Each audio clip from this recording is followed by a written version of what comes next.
네, 여러분들은 오늘 겟세마네라는 주제로 말씀을 나누고자 하는데요. 여러분들은 부활절을 어떤 마음으로 기다리고 계시나요? 다음 주면 종려주일로 시작해서 이제 고난주간 부활절을 맞이하게 됩니다. 우리에게는 믿음의 최대의 축제이고 부활하신 예수님을 보면서 우리는 영생의 소망을 얻을 수가 있습니다. 가장 우리에게 큰 사건입니다. 부활이 없다면 우리가 믿는 것은 헛되고 헛된 것입니다. 아무런 의미가 없기 때문입니다. 하지만 이러한 기쁨을 기다리고 있지만 그 기쁨을 맞이하는 자세는 어떠한지 생각해 보았으면 좋겠습니다. 부활절을 준비하면서 예수님께서 십자가를 어떻게 맞이하셨는지 우리는 오늘의 말씀을 통해서 알아보도록 합시다. 그리고 고난주간을 맞이했으면 좋겠습니다. 첫 번째로 부활절을 기쁨으로 맞이하기 위해서는 습관적으로 주님의 임재의 자리에 나와야 합니다. 오늘의 본문의 말씀에는 예수님께서 겟세마네로 올라가셔서 기도하러 가신 장면이 나옵니다. 예수님께서는 기도하시기 위해서 산으로 올라가셨습니다. 산에서 한적한 곳에서 갈람산에서 광야에서 심지어 강에서도 기도하셨다는 기록이 나와 있습니다. 예수님께서는 언제나 어디서나 기도하러 가셨습니다. 예수님께서는 하나님의 능력을 구하기 위해서 습관적으로 나가셨습니다. 100% 참 신이시고 100% 참 인간이신 예수님께서 무엇이 부족하셨을까요? 곧 자신이 하나님의 능력을 가지신 분인데요. 예수님의 옷자락만 만져도 병이 고쳐지는 역사가 일어나는데 무엇이 부족하기에 매번 기도하러 가셨을까요? 마가복음 9장 29절을 함께 읽어보도록 하겠습니다. 이르시되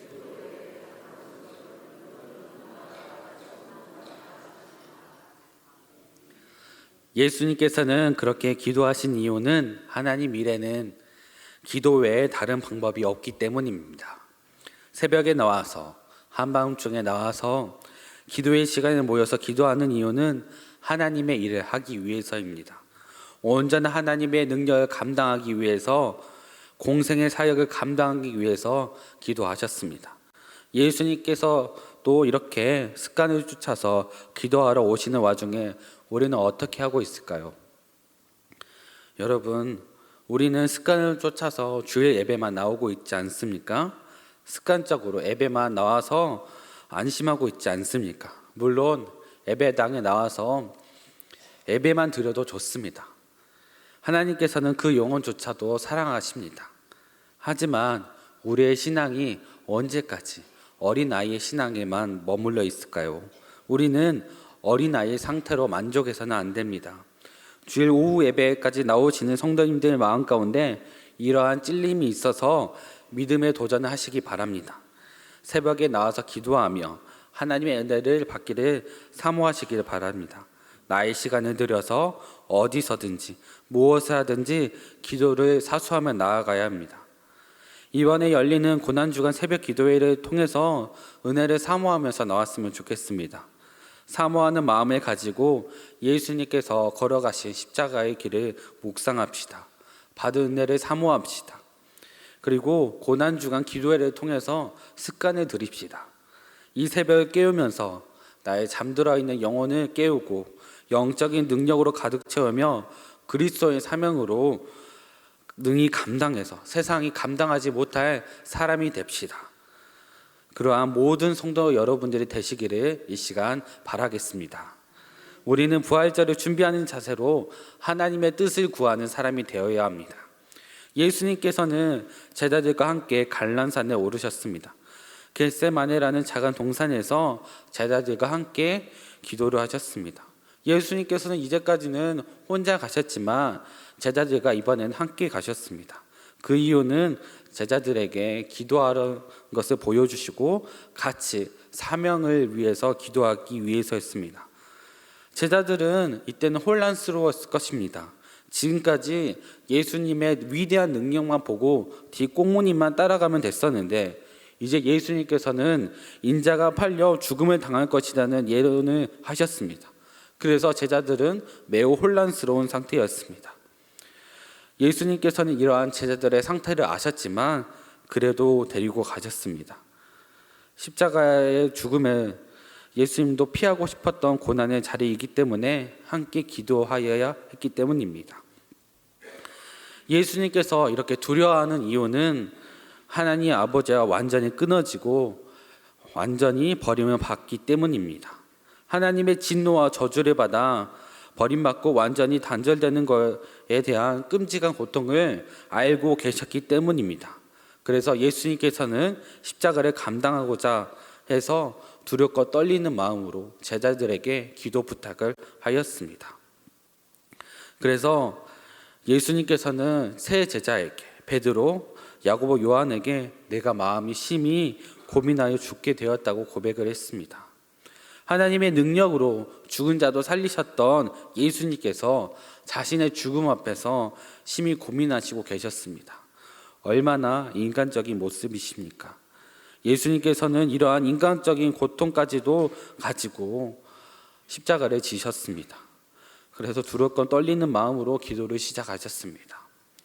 처절하게 기도를 하고 하셨습니다. 마태복음 26장 39절에 같이 보도록 하겠습니다. 조금 나아가사 얼굴을 땅에 대시고 엎드려 기도하여 이르시되 내 아버지여 만일 할만하시거든 이 잔을 내게서 지나가게 하옵소서. 그러나 나의 원대로 마옵하시옵고 아버지의 원대로 하옵소서 하시고, 예수님께서는 처절하게 얼굴을 땅에 대고 엎드려 기도했습니다. 하나님에게 자신의 모든 자세를 낮추고 들어주라고 기도하셨습니다. 그렇게 두렵고 떨리는 자세로 기도하셨지만 자신의 의견은 어필하지 않았습니다. 하나님 뜻대로 원하는 기도를 하였습니다. 우리가 기도할 때 우리의 소원을 두고 기도합니다. 내가 이루어야 할 것이 있으면 강하게 하나님께 매달립니다. 그렇게 매달리는 이유는 하나님께서 능력이 있기 때문입니다. 우리에게 보여주신 그 능력을 믿으며 기도합니다. 하지만 이러한 기도의 끝은 나의 소원으로 끝나는 게 아니라 하나님 나라에 합당한 기도 제목이 되어야 합니다. 하나님 나라를 이루는데 필요한 것들에 대해서 기도하는 시간이 되어야 합니다. 예수님께서는 하나님에게 자신의 뜻을 내비치면서 나를 죽지 않게 하시고 이 잔에 비켜가게 해달라고 기도를 해도 되었습니다. 하지만 예수님께서는 끝까지 하나님의 뜻대로 해달라고 기도했습니다. 자신을 부인하고 하나님의 뜻이 온전히 이행될 수 있도록 하였습니다. 이렇게 끝까지 기도하셨을 때 얼마나 외롭고 힘들었을까요? 그렇게 기도하셨기 때문에 예수님께서는 그 모든 시간 가운데 십자가를 짊어지시고 골고다 언덕에 오를 수 있었습니다. 예수님의 십자가는 얼마나 무거웠을까요? 얼마나 처절한 고통을 따랐을까요? 여러분들은 이렇게 무거운 십자가를 지고 골고다 언덕을 건너며 십자가에 매달려 죽을 수 있으십니까? 저는 억울하고 무섭고 두려워서 몇 번이고 도망쳤을 것입니다. 하지만 예수님께서는 하나님께서 주신 사명을 능히 감당하셨습니다. 그래서 그 십자가를 지시기 위해서 처절하게 무릎을 꿇고 닿으시면서 기도했습니다. 하나님의 뜻이 이루어지게 해달라고, 하나님의 뜻이 이루어지게 해달라고 순종하기 위해서 최선을 다하셨습니다. 끝까지 기도하셨고 끝까지 감당하셨습니다. 우리의 기도는 나의 뜻이 관철되는 게 아니라 하나님의 뜻을 알아 하나님의 뜻이 이루어지는 기도를 했으면 좋겠습니다. 중보 기도자 학교를 통해서 우리는 그것을 알게 되었습니다. 계속 기도를 하면 나의 기도가 하나님의 기도로 바뀌어 간다는 걸 우리는 알게 되었습니다. 그래서 우리는 계속 기도해야 됩니다. 처절하게 하나님의 뜻이 되도록, 나의 뜻일지라도 하나님의 뜻으로 바꿔달라고 기도해야 됩니다. 그리고 우리는 부활절을 준비하는 자세로는 항상 깨어서 기도하는 자세가 필요합니다. 예수님께서는 함께 기도하기 위해서 데리고 가신 세 제자에게 자신의 처절한 심경을 토로하셨습니다. 죽겠다고 말씀하셨지만 제자들은 그게 마음이 와닿았을지 생각해 보았을 때 그들도 혼란스러웠을 것입니다. 지금까지 말도 안 되는 것도 해결하셨는데 이런 고민을 한다니 정말 이해가 되지도 않을 수도 있습니다. 그래서 이제까지 해결해 주신 예수님 믿고 긴장하지 않고 잠에 들을 수도 있을 것입니다. 제자들은 이제 하나님 예수님만 믿고 이 땅의 왕으로 모시고 옆자리에서 편히 한 자리씩 차지하며 살아갈 것을 꿈꾸는 제자들이었습니다. 그래서 그러한 제자들과 예수님의 온도 차이 때문에 제자들은 잠에 들었습니다. 그래서 예수님께서는 베드로에게 깊이 잠들어 있는 것을 보시고 시험에 들지 말고 깨어 기도하라고 하셨습니다. 주님을 따르면서 믿음으로 살아가는 것은 언제나 어려움이 있습니다. 우리를 넘어뜨려서 하나님의 자녀가 되지 못하도록 오늘도 권중 권세를 잡은 마귀 권세들이 호신탐탐 우리를 노리고 있습니다.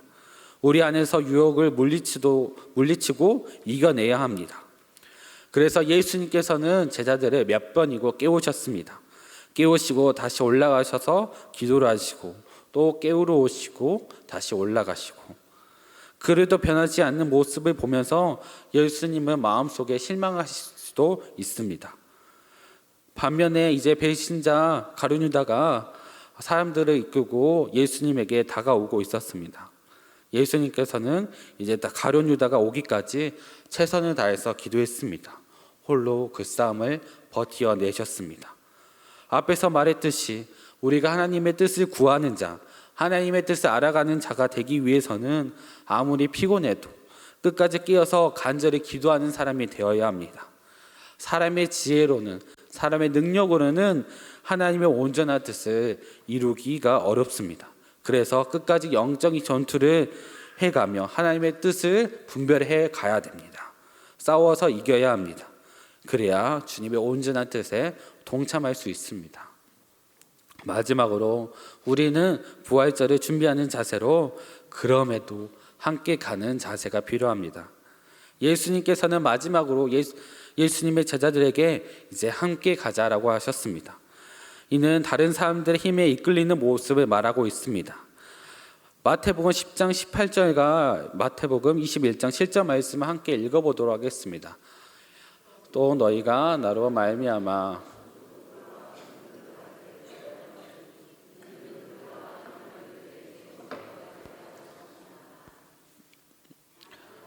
나귀 새끼를 끌고 와서 자기들의 것을 그 위에 얹음에 예수께서 그 위에 타시니, 예수님께서는 자신의 모습을 나귀에 끌고 가듯이 임금들 앞으로 끌려갈 것을 예언하셨습니다. 또한 그리고 제자들에게 이제는 끌려간다고 말씀을 하시고 계십니다. 십자가를 지실 때가 다가왔습니다. 이제 예수님의 순종의 시간이 다가왔던 것입니다. 그래서 제자들에게 함께 가자고 하셨습니다.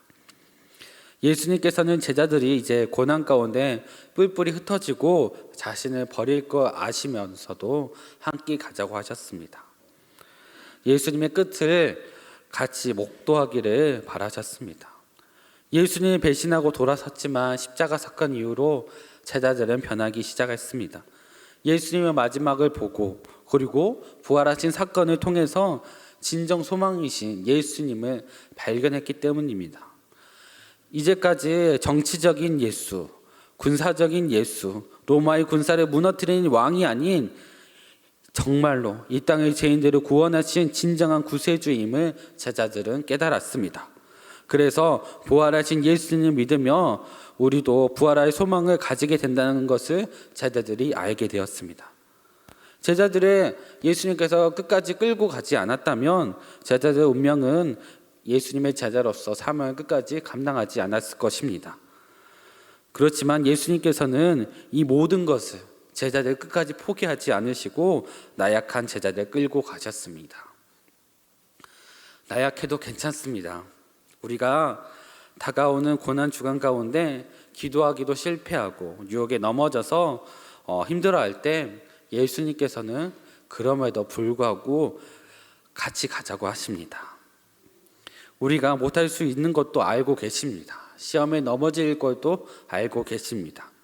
하지만 우리는 끝까지 함께 가자는 예수님을 놓치지 않았으면 좋겠습니다. 예수님과 함께 고난을 맞도록 합시다. 말씀은 마무리하도록 하겠습니다. 이제 다가오는 고난 주간 가운데 어떤 마음으로 기도하고 기대하고 계십니까? 우리는 예수님의 부활을 준비하면서 습관적으로 기도하고 그리고 영적 전투로 승리하고 깨어서 기도하고 하나님의 뜻을 구하는 사람이 되었으면 좋겠습니다. 그리고 마지막으로 중요한 것은 예수님과 함께 고난을 맞이하도록 합시다. 예수님이 고난의 현장에 이끌려 가셨던 것처럼 우리도 하나님에 이끌려 고난의 자리를 버티며 나아가야 합니다. 주님께서도 고난 가운데 함께 가셔서 고난을 온전히 당하셨습니다. 우리 주님은 우리를 이끌고 가실 분이지 우리를 버리실 분은 아니십니다. 이제 우리가 함께 그분과 함께 고난과 환난을 당하며 끝내 십자가의 승리를 얻어야 할 때입니다.